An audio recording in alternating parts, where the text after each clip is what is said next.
Alam naman natin mga kapatid na ibang-iba na ang teknolohiya ngayon ng ating daigdig kumpara natin yung teknolohiya ng pumutok ang kauna-unahang digmaang pandaigdigan noong 1914 at saka nung nagkaroon ulit ng ikalawang digmaang pandaigdigan noong mga 1940s na mga tol.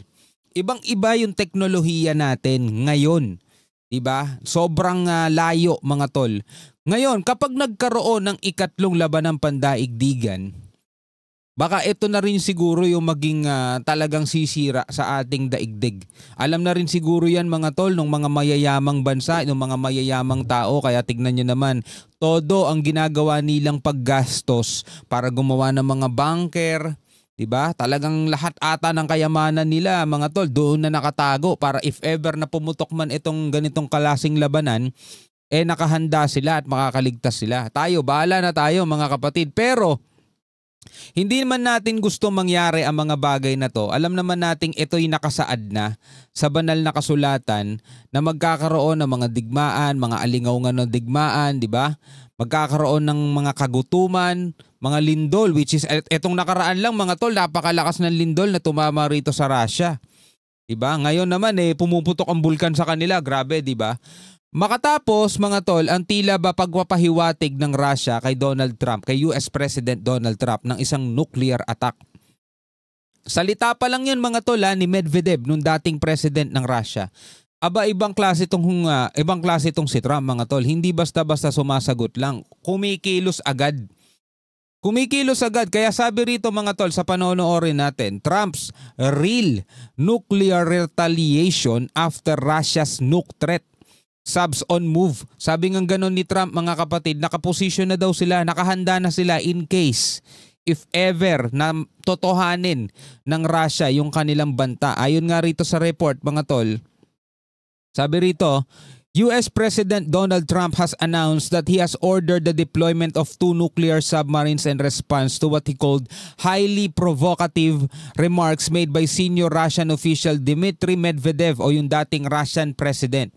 In a post on Truth Social, Trump wrote, following the highly provocative statements made by former Russian President Dmitry Medvedev, I have directed 2 nuclear submarines to be deployed to key locations as a precaution should this reckless and inflammatory word signal something more serious. So, panoorin natin to mga kapatid mula rito sa Times of India again. Doon sa mga nagko-comment, bakit parang gustong-gusto nyo ata ng gera, hindi tayo may gusto nun. Baka itong mga leader na to. Pinapanood lang natin yung balita, hindi naman tayo nagutos dun eh. Hindi naman tayo nagsabing, sige maglaban na kayo. Hindi tayo nagsasabi nun mga tol. No? Pinapanood natin at binibigyan natin ng komentaryo. Ayan no? Trump's big nuclear deployment against Russia nuke war test. Next, susunod na ba mga tol, no? Ang digmaang nuklear. Naku po.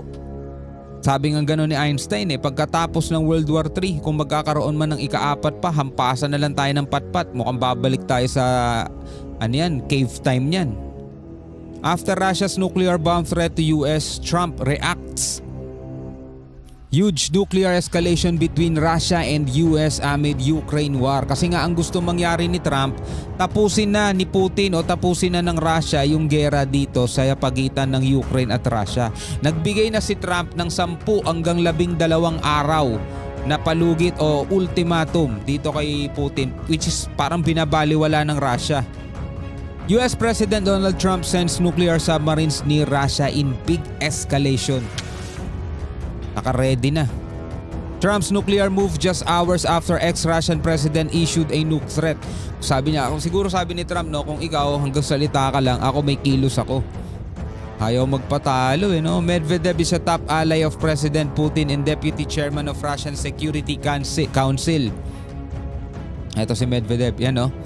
Based on the highly provocative statements of the former president of Russia Dmitry Medvedev, who is now the deputy chairman of the Security Council of the Russian Federation, I have ordered 2 nuclear submarines to be positioned in the appropriate regions just in case these foolish and inflammatory statements are more than just the words. Words are very important, sabi niya ganun mga tol. Yan, na-post mismo ni Donald Trump yan sa social. Ano? Just in case these foolish and inflammatory statements are more than just that. Words are very important and can often lead to unintended consequences. I hope this will not be one of these instances. Thank you for your attention to this matter. Trump's mega nuclear move. Ano? In case daw na hindi lang salita itong sinasabi ng Russia, naka-ready na sila. Ibang klase din to si Donald Trump, no? Advance mag-isip eh. Words are very important and can often lead to unintended consequences. Ito si Medvedev. Yesterday, former Russian President Dmitry Medvedev took to social media to warn Trump. Ayun nga, pinanood natin yun eh. Medvedev warned Trump not to mock nations after attack on Russia, India economies. Dahil tinawag nga ni Trump yung ekonomiya daw ng Russia at ng India is dead na. Patay na ekonomiya, sabing ganon ni US President Trump. Ngayon, ang sabi nito ni Medvedev, alalahanin mo yung paborito mong pelikula, yung The Walking Dead. Ito yun. As for the talk about the dead economies of India and Russia and entering dangerous territory, maybe he should recall his favorite movies about The Walking Dead and also remember how dangerous the so-called dead hand. Alalahanin mo rin, no? And also remember kung gaano kadelikado ang tinatawag na dead hand. Nire-reference niyan mga tol doon sa kanilang nuclear system. Sabing ganon, na automatic maglo-launch kapag namatay daw ang leader ng bansa. Hindi naman siguro sa natural death, no? Halimbawa heart attack o kaya namatay dahil sa sakit. Siguro sa panahon yan mga tol ng labanan.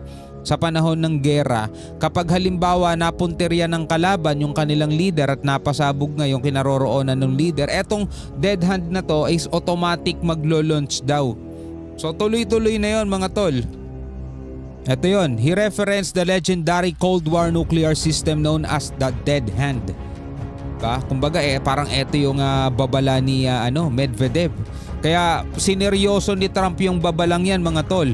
At wala nang sabi-sabi basta nang nag-deploy siya mga tol ng 2 nuclear submarine sa palibot ng Russia.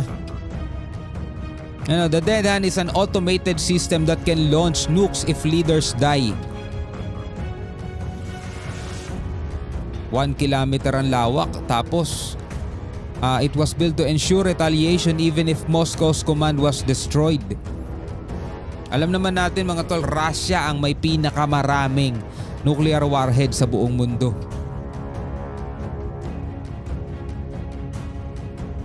Grabe, lawak ng nasasakop. Medvedev said Trump should recall films like The Walking Dead, which he loves. Si Putin tahimik ito si Medvedev sumaikipagsagutan eh.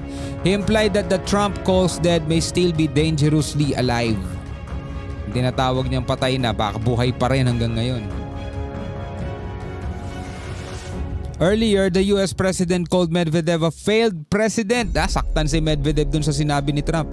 Who should watch his words? Trump had warned that Medvedev was entering very dangerous territory with his responses. Si Trump ang nagsabi nun you are entering a dangerous territory. Hindi mo nasakop yan. Kumbaga hindi ka na presidente, wag ka nang nakikialam dito.